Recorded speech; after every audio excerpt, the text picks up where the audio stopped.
दोस्तों, प्यार, मोहब्बत और इश्क ये ऐसी चीज़ होती है कि अगर इंसान की ज़िंदगी में सही तरीके से ये आ जाए तो इंसान की जो ज़िंदगी होती है जीते जी स्वर्ग बन जाती है।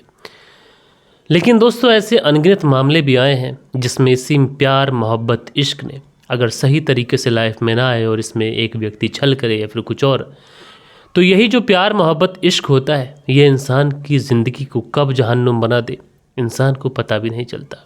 जैसा कि आज की कहानी के अंदर होता है। आज की कहानी के अंदर एक लड़की अपनी मोहब्बत से शादी करती है और शादी करने के बाद में वो अपने जिससे शादी की थी उसके साथ रहना शुरू कर देती है। लेकिन इस लड़की को अंदाज़ा नहीं था कि आगे चलकर इसके साथ क्या कुछ होने वाला है। यकीन मानिए दोस्तों, आप लोग जब इस पूरी कहानी को सुनेंगे तो आप लोग सोचने और समझने पर मजबूर हो जाएंगे कि आज के इस दौर में इंसान किस किस विकृत मानसिकता का पड़ा हुआ है। तो पूरी कहानी सिलसिलेवार तरीके से दोस्तों मैं आप लोग को सुनाऊंगा, लेकिन चैनल अभी नया है तो आपके सपोर्ट की, आपके प्यार की ज़रूरत है।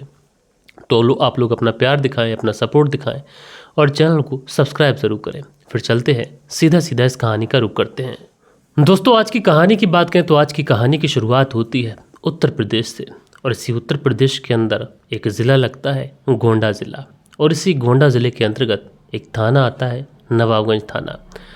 और इसी नवाबगंज थाने के एक छोटे से गांव की ये कहानी है। दरअसल मैं बात कर रहा हूँ 27 अक्टूबर साल 2025 की।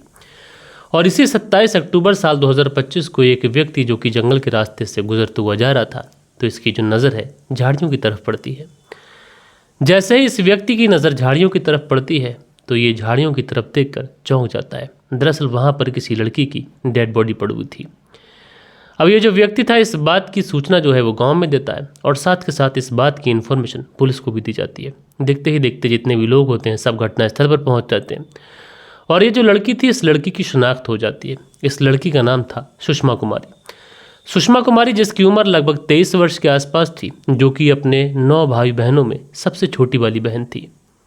लिहाजा उसके बाद में जब परिवार वालों को ये सूचना मिलती है तो सुषमा के जो परिवार वाले होते हैं ये भी वहाँ पर पहुँचते हैं और डेड बॉडी को देखकर फूट फूट कर रोने लग जाते हैं। अब लिहाजा थोड़ी देर के बाद में यहाँ पर पुलिस भी पहुँच जाती है और पुलिस जब जाकर यहाँ पर देखती है तो देखती जो है जो डेड बॉडी है उस डेड बॉडी की नाक और गले से बहुत ज़्यादा खून बह रहा है। साथ के साथ उसके गले पर एक निशान भी है जिससे ये लग रहा है कि शायद इस महिला की किसी तेज़ धारदार हथियार से हत्या की गई। लेकिन पुलिस वाले उस डेड बॉडी को अपनी कस्टडी में तो लेते हैं, पोस्टमार्टम के लिए तो भेजते हैं, लेकिन सबसे पहले इस परिवार वालों से पूछताछ करते हैं। अब जब सुषमा के परिवार वालों से पूछा जाता है क्या तुम्हें किसी के ऊपर शक है, किसी के ऊपर कोई डाउट है तो बताओ, तो जो सुषमा के परिवार में जो सुषमा के भैया होते हैं जिनका नाम वीर प्रताप होता है वो कहते हैं कि साहब मेरी बहन तो शादीशुदा थी, जो कि 4-5 महीने की गर्भवती भी थी, और उसका जो पति है उसका नाम मुकेश यादव है, जो कि पड़ोस के ही गाँव में रहने वाला है। उम्र उसकी लगभग 24 साल के आसपास है। मुकेश यादव के घर में उसकी माँ, उसकी बहन और उसका एक मौसा भी है। लिहाजा किसी और ने नहीं साहब, मेरी बहन की हत्या मेरे ही अपने जीजा ने की है, यानी मुकेश यादव ने की है। लिहाजा उसके बाद में पुलिस की जो टीम होती है सीधा सीधा पूछताछ करने के लिए मुकेश यादव के घर पे पहुंचती है।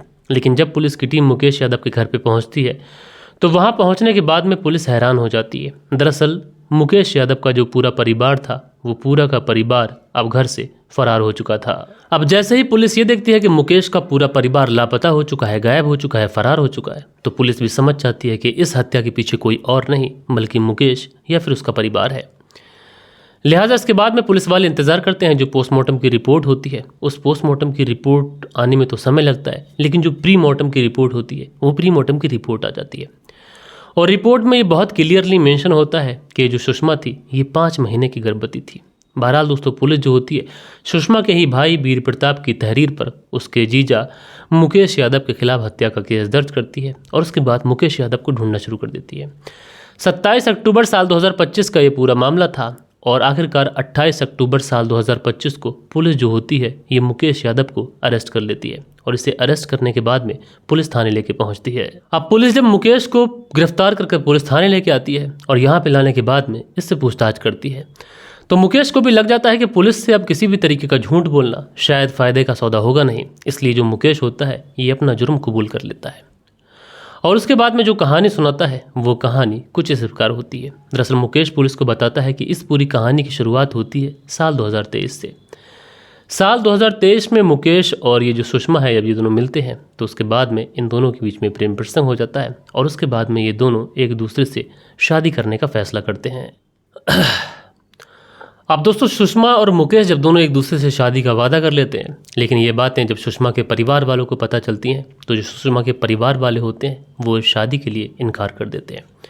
दरअसल उसे इनकार करने के पीछे वजह ये थी कि जो मुकेश था ये कोई भी नौकरी नहीं किया करता था, इसलिए उसके परिवार वाले सुषमा को समझाने की बहुत ज़्यादा कोशिश करते हैं, लेकिन सुषमा के ऊपर मुकेश के प्यार का भूत सवार था और वह ऐसे में 13 फरवरी साल 2023 को मुकेश के साथ जाकर चोरी चुपके से शादी कर लेती है। लेकिन जब इसकी सूचना जो है जब सुषमा के परिवार वालों को पता चलती है कि उनकी बेटी सुषमा ने शादी कर ली है, तो वो अपनी बेटी के अगेंस्ट नहीं जाते हैं, बल्कि अपनी बेटी की उस शादी को अपना लेते हैं और अपनाने के बाद में जो भी उस लड़की के ऊपर खर्च किया जा सकता था वो रीतो रिवाज के हिसाब से ये जो परिवार था सुषमा के ऊपर खर्च भी करता है। अब सुषमा के जो परिवार वाले होते हैं जब इस शादी को एक्सेप्ट कर लेते हैं तो कहीं ना कहीं इस बात की सूचना मुकेश की फैमिली में चलती है, यानी मुकेश की बहन और उसकी माँ को।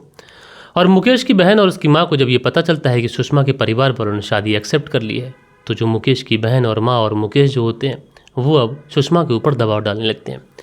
वो सुषमा से कहते हैं कि तुम्हारे माता पिता ने शादी एक्सेप्ट तो कर ली, लेकिन वो तुम्हारा दान दहेज देने से बचते फिर रहे हैं और हमें अब दान दहेज चाहिए।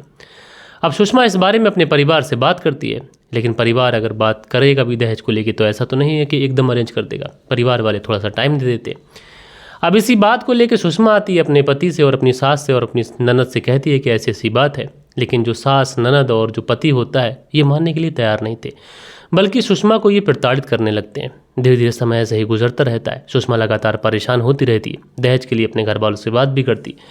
तो जो सुषमा के परिवार वाले होते हैं ये 7 लाख रुपए जो डिमांड की गई थी मुकेश की तरफ से वो देने के लिए तैयार हो जाते हैं, लेकिन 7 लाख रुपए उनके पास अभी तो थे नहीं। वो कहते हैं कि हम ये सारा जो पैसा है ये अप्रैल साल 2026 में दे देंगे, यानी सारी खेती किसानी का इनका काम था, तो फसल आएगी, फसल आने के बाद में सारी चीज़ें दे देंगे।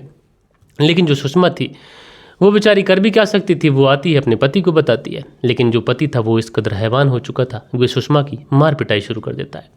लेकिन इसी बीच में जो सुषमा होती है ये गर्भवती हो जाती है। अब सुषमा जब गर्भवती होती है तो उसे बार बार डॉक्टर के पास भी ले जाना पड़ता। जब डॉक्टर के पास ले जाना पड़ता तो वहाँ ले जाने के लिए इसके पास पैसे नहीं होते। अब इसी बीच में तारीख आ जाती है 27 अक्टूबर साल 2025 और इसी 27 अक्टूबर साल 2025 को ये जो व्यक्ति था मुकेश यादव ये सुषमा को लेकर डॉक्टर के पास जाता है और वहाँ से लौट रहा होता है और लौटने के बाद में इन दोनों पति पत्नी में किसी बात को लेकर अनबन हो जाती है। उसी समय जो मुकेश होता है ये पहले तो अपनी पत्नी की बड़ी ही बेरहमी के साथ में हत्या करता है। हत्या करने के बाद में उसके शव को कहीं जंगल के रास्ते पर फेंकता है ले जाकर, वापस से अपने घर पहुंचता है और वहां से 9-11 हो जाता है। बहरहाल दोस्तों, जब ये मुकेश पूरी कहानी पुलिस को सुनाता है तो पुलिस वाकई हैरान होती है और पुलिस हैरानी के साथ में मुकेश से सिर्फ और सिर्फ एक ही बात पूछती है, क्या तुम्हारे घर के किसी भी परिवार के किसी भी सदस्य को ये मालूम था या कोई हत्या में शामिल था? तो जो मुकेश होता है वो कहता है, नहीं साहब, मैंने ही अपनी पत्नी की हत्या की है और मेरे परिवार वालों को इस बारे में कोई भी जानकारी नहीं है। बहरहाल दोस्तों, पुलिस जो थी मुकेश को पुलिस थाने लेके जाती है और वहाँ से इसे कोर्ट में पेश किया जाता है और वहाँ से इसे जेल भेज दिया जाता है। लेकिन पुलिस इस मुकेश से सिर्फ और सिर्फ एक ही बात कहती है कि तुम्हारी जो पत्नी थी वो 5 महीने की गर्भवती थी और उसके गर्भ में तुम्हारा ही बच्चा पल रहा था, तो तुम्हारा दिल ज़रा भी नहीं कसका, ज़रा भी नहीं पसीजा कि तुमने अपने बच्चे और अपनी ही पत्नी का कत्ल कर दिया। लेकिन जो मुकेश होता है उसके चेहरे पर शायद किसी भी तरीके का कोई पछतावा नहीं था। बहरहाल दोस्तों, आप लोग इस पूरी स्टोरी को किस तरीके से देखते हैं कमेंट्स करके बताएगा कि किस किस प्रवृत्ति के लोग आजकल पड़े हुए हैं। आजकल महज छोटी सी वजहों से लोग अपनी पत्नी और पतियों का कत्ल कर देते हैं। जो भी आप सोचते हो कमेंट्स करके बताइएगा। बाकी दोस्तों, मिलता हूँ मैं आप लोगों से कल के दिन किसी और स्टोरी के साथ में। जब तक के लिए अपना ख्याल रखें, देश का ख्याल रखें, परिवार के रिश्तों की अहमियत को समझें। जय हिंद, जय भारत।